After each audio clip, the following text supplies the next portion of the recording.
Well, today is going to be an off day, unfortunately. It is pretty bad out here. I don't know if it's possible to see it. I've been driving, let's see here, it's 7:30. I've been driving for about 3 hours and 4 hours and 20 minutes. And it's just, I've seen multiple pileups on the highway. I think there was a 14-car pileup. And I was on the highway and hit some black ice, and my brakes stopped working. I slid, and thankfully I'm smart, and I drove with a good amount of cushion between me and the person in front of me, so there wasn't an issue. But it is dangerous out here today. It's raining, it's sleeting, it's 30 degrees right now. It got down to 28 earlier. I don't think it's going to get a whole lot better today.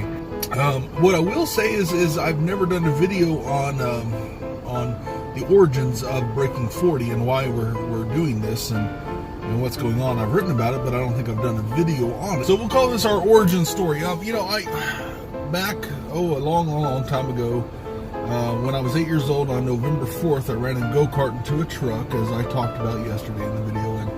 And dumb thing to do, but I was 8 years old, and I broke a lot of bones. I was in a body cast, and I suffered a lot of pain. I had to learn how to walk again, and I was just in a lot of pain I still am because of it. The thing is that I really believed that I was disabled.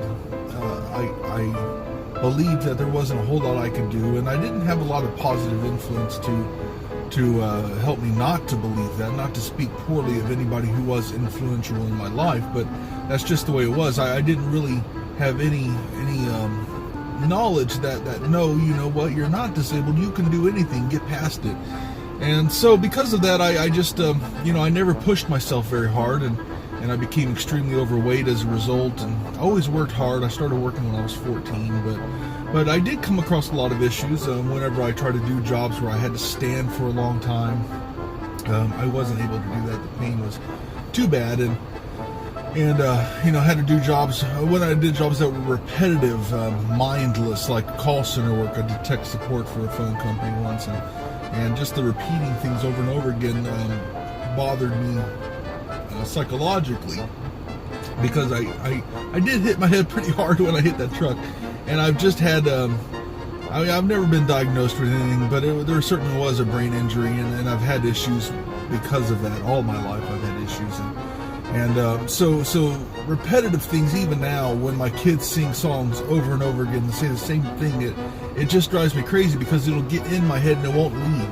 It just will not leave, and I'll think about it night and day. I'll dream about it. And especially when I was doing jobs like that, I had repetitive things over and over again. I would have to say the same thing over and over again. I would, just throughout the day, random thoughts, random words, random conversations. These things would just float into my head and float out, and it drove me crazy. So I've had a lot of problems, throughout my life, but I've never not thought, you know what, you're not disabled. I've always thought, you have limitations, and that's all there is to it. You just can't do anything. And so, I spent a year driving a semi-truck, and I left my family, and that hurt me quite a bit physically and psychologically, emotionally. And I came home, and I felt kind of, I don't want to compare myself to a soldier, because they're far superior than me, but I felt kind of like somebody who's gone to a war and fought and come back home. I felt out of sorts, anxious, unable to cope, unable to reintegrate myself with my family and my society, things around me.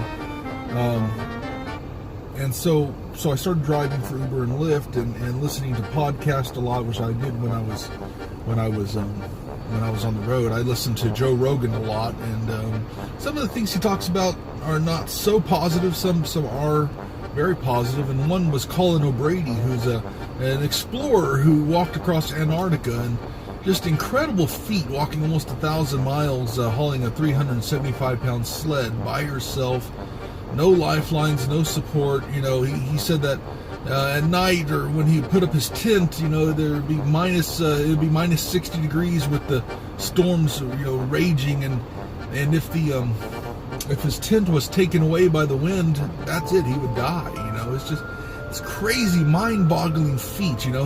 He burned himself severely. The doctor said he would never walk again. And a year later, he competed in his first triathlon and won. Over 4,000 people he won. And he said something that just, it just made me think, wow, this is incredible. I thought, of course, like you might be thinking if you're watching this, well, he's just a superhuman, he's a different level. He was made differently genetically, I don't know, whatever. But he said, I'm no different than anybody else. Now I'm paraphrasing. One of the issues I have is, unfortunately, my memory's awful. Can't remember details sometimes, but I do remember the gist of a thing. And the gist of what he said was, I'm no different than anybody else. I just realized, he said he heard from somebody, and I know I've heard a guy, I think his name is David Groggins. I'll try to put a link. Anyway, he said the same thing. After I started this Breaking 40 deal, I heard him say it, but I believe a Navy SEAL might have originated it. It's basically when your brain tells you you can't do something, when you can't go on physically, whatever you're doing, but say physically, for instance, that's what we're dealing with mainly here. When your brain tells you can't go on, you've only reached about 40% of your potential. You can keep going. In fact, when you keep going, you're going to do better. You're going to go farther. You're going to get into a zone. You're going to feel awesome. And so that's what Colin O'Brady said. And he said, I'm not a superhuman. I just realized that whenever I thought I couldn't go any further, I just kept going. And I was able to do it. And I told myself, when I heard that a couple of weeks ago, I said, that's it. That's what we have to do. That's the key to it. And so we started walking. We walked 1.5 miles the first day. The next day we did 2 miles. Did that for a week. Now we're up to 3 miles. And we realized pretty quickly that 1.5 miles was about the point where we thought we couldn't keep going. Then it went up to 2 miles. After a few days doing 2 miles, we realized this is not enough. We're getting to our 40%, but we're not breaking through it. And so we went to 3 miles. Once we broke through our 40%, man, we felt great. I mean, at first it was awful, and then just a little bit later, just the blood started flowing, and it was incredible. You get into a zone and you feel great. And he's right. He's right. 40%, that's about, when your mind tells you can't, you've only gone about 40%. Just break through it. Break through it and keep going. And that's what we're doing. We're breaking through the 40%, the imaginary barriers that our mind puts up. This is like a survival instinct. You start feeling pain, you start getting tired. Your mind says, "Okay, it's time to stop." You need to stop so that you'll be able to preserve yourself. And the reality is that we need to break through that. Maybe not in all things, but especially in this. And so we're going to break through that 40% and just keep going every day. Unless it's horrible weather like this, and then there's just a point where we can't take our kids out in this, and so that's okay. But yeah, it's going to be hard. It's challenging, but we're going to do it. I weigh 400 pounds, just about 396, and I'm tired. I want to get it done.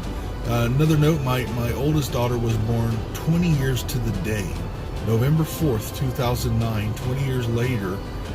After my accident, 20 years to the day, and that made it it changed that day from a bad day to a day to be celebrated and a day full of life, and it's taken me almost 10 years to come to the realization that it's time to really put that past behind me and not let it dictate my future, not let it affect me negatively anymore. And but I tell you, when my daughter was born on that day, I did realize that it's time for me to stop thinking about that accident as a horrible negative thing that happened to me and shaped my life for the worse, and start using it to push forward and push past my limitations. Maybe it'll be used to inspire people in the future. I don't know, but yeah. So my goal by November 4th, 2019, 10 years after my daughter was born, 30 years after my accident, is to be completely over that. is to be. I mean, yeah, I can't lose 200 pounds in a few months, but to be fit, to be healthy, you know, right now 3 miles is not that big of a deal anymore. Maybe by then I could be walking 10 miles a day. Wouldn't that be something?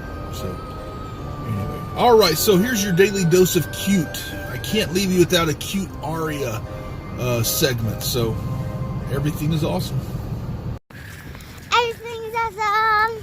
Everything's awesome when we're part of your team. Everything's awesome. We're living a dream. Yep, when you're living a dream.